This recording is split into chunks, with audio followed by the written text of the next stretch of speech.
दिल्ली की सियासत में अरविंद केजरीवाल धूमकेतु की तरह आए और छा गए। पहली बार चुनाव लड़कर ही मुख्यमंत्री बन गए।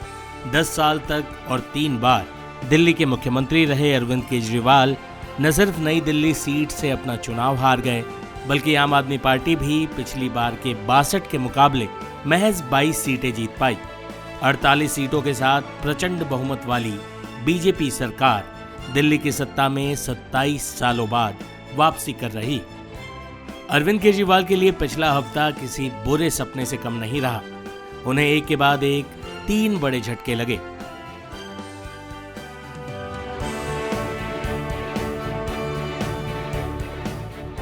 पहला झटका उन्हें लगा चंडीगढ़ मेयर चुनाव में। 30 जनवरी को चंडीगढ़ की मेयर सीट पर चुनाव हुए थे।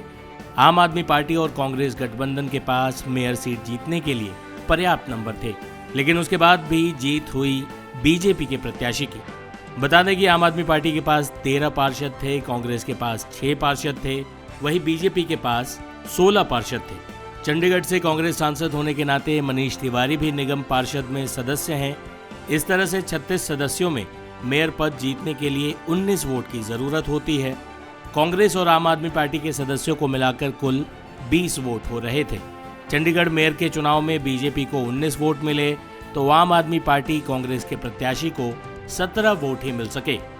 इस तरह नंबर गेम में आगे होने के बाद भी आम आदमी पार्टी अपने मेयर को नहीं जिता सकी, क्योंकि उसके 3 पार्षदों ने बीजेपी के पक्ष में क्रॉस वोटिंग की, जिससे पार्टी के भीतर उथल पुथल मच गई। दिल्ली की हार का सीधा असर चंडीगढ़ में आम आदमी पार्टी के राजनीतिक भविष्य पर पड़ेगा।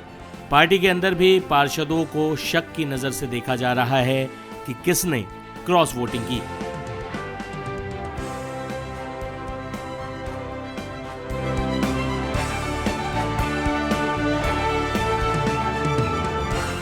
केजरीवाल को दूसरा तगड़ा झटका लगा दिल्ली विधानसभा चुनाव में।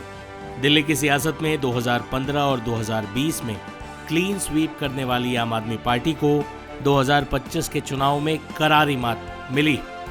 2015 में आम आदमी पार्टी ने 67 सीटें जीती थी। 2020 में वो 62 सीटें जीतने में सफल रही थी, लेकिन 2025 में सिर्फ 22 सीटों पर सिमट गई।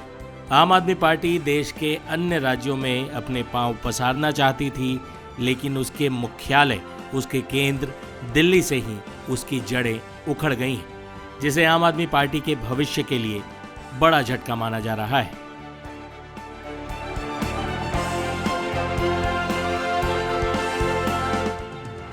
केजरीवाल को तीसरा और तगड़ा झटका लगा अपनी हार से। केजरीवाल नई दिल्ली सीट से प्रवेश वर्मा के मुकाबले चुनाव हार गए। केजरीवाल की हार निजी तौर पर उनके लिए तो झटका है ही, बल्कि पूरी पार्टी का मनोबल भी इससे टूट गया। अरविंद केजरीवाल की हार की वजह से पार्टी के जीते कई विधायकों ने जीत का जश्न तक नहीं मनाया।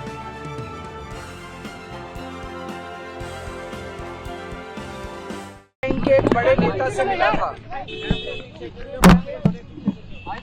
उनके नेता से मैंने पूछा मुझे गिरफ्तार करके उनको क्या फायदा हुआ, तो उन्होंने जो जवाब दिया वो सुन के मैं भौचक्का रह गया। मैंने उनसे पूछा मुझे गिरफ्तार करके आपको क्या फायदा हुआ, तो कहते हैं कि दिल्ली सरकार तो डिरेल हो ही गई, दिल्ली तो ठप हो ही गई। मुझे उनका जवाब सुन के बहुत दुख हुआ और बहुत शौक लगा कि क्या मुझे गिरफ्तार करने का उनका मकसद दिल्ली को ठप करना था? क्या मुझे गिरफ्तार करने का मकसद उनका दिल्ली सरकार को डिरेल करना था? क्या मुझे गिरफ्तार करने का उनका मकसद दिल्ली के लोगों को तकलीफ पहुंचाना, मुश्किलें पैदा करना था दिल्ली के लोगों के लिए? मैं दिल्ली के लोगों को कहना चाहता हूं कि मैं अब आ गया हूं, वो चिंता ना करें। जितने रुके हुए काम थे वो दोबारा शुरू होंगे। जितनी उनकी समस्याएं हैं उन समस्याओं को ठीक किया जाएगा। अभी हम लोग सब लोग डीयू में खड़े हैं और डीयू की ये सड़क जो है, ये अभी हम जो देख रहे हैं यहाँ पे पानी की पाइपलाइन डली है, जिसकी वजह से सड़क टूट गई है। ये सड़क काफी इस्तेमाल की जाती है। तो मैंने आतिशी जी जो सीएम है उनसे बात की, तो इस सड़क को अब तुरंत रिपेयर करवाया जाएगा और जल्दी इस सड़क को ठीक करवाया जाएगा। और भी जितनी सड़कें हैं दिल्ली की, उनके ऊपर भी हम लोग मुआयना करेंगे और उनका भी हम रिपेयर का काम शुरू कराएंगे।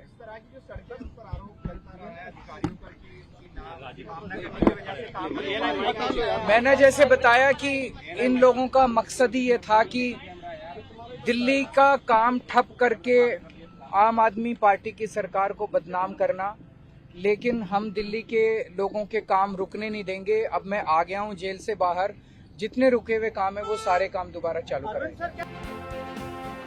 केजरीवाल ही नहीं, उनके कई भरोसेमंद सिपहसालार भी चुनाव हार गए, जिसमें मनीष सिसोदिया से लेकर सौरभ भारद्वाज, सोमनाथ भारती, दुर्गेश पाठक, आदिल खान, सत्येंद्र जैन और दिनेश मोहनिया जैसे नेताओं को मात खानी पड़ी। इस तरह आम आदमी पार्टी की टॉप लीडरशिप विधानसभा ही नहीं पहुंच पाई, जो पार्टी के लिए बड़ा झटका है।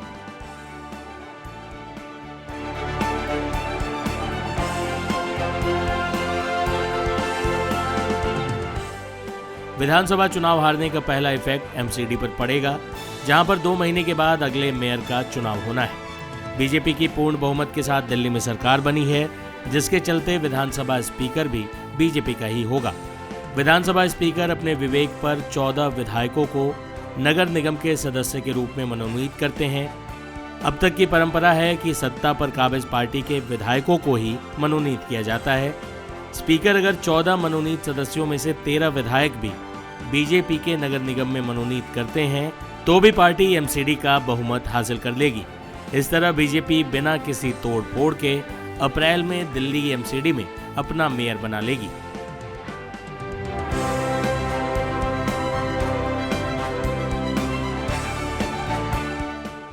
इसके अलावा दिल्ली से 3 राज्यसभा सीटें हैं, जहां पिछले 2 बार से आम आदमी पार्टी तीनों सीटों पर अपने सदस्यों को राज्यसभा भेजती रही है, लेकिन इस बार चुनावों में हार के बाद अब आम आदमी पार्टी केवल 1 सदस्य को राज्यसभा भेज पाएगी, जबकि बाकी 2 सदस्य बीजेपी के खाते में आएंगे।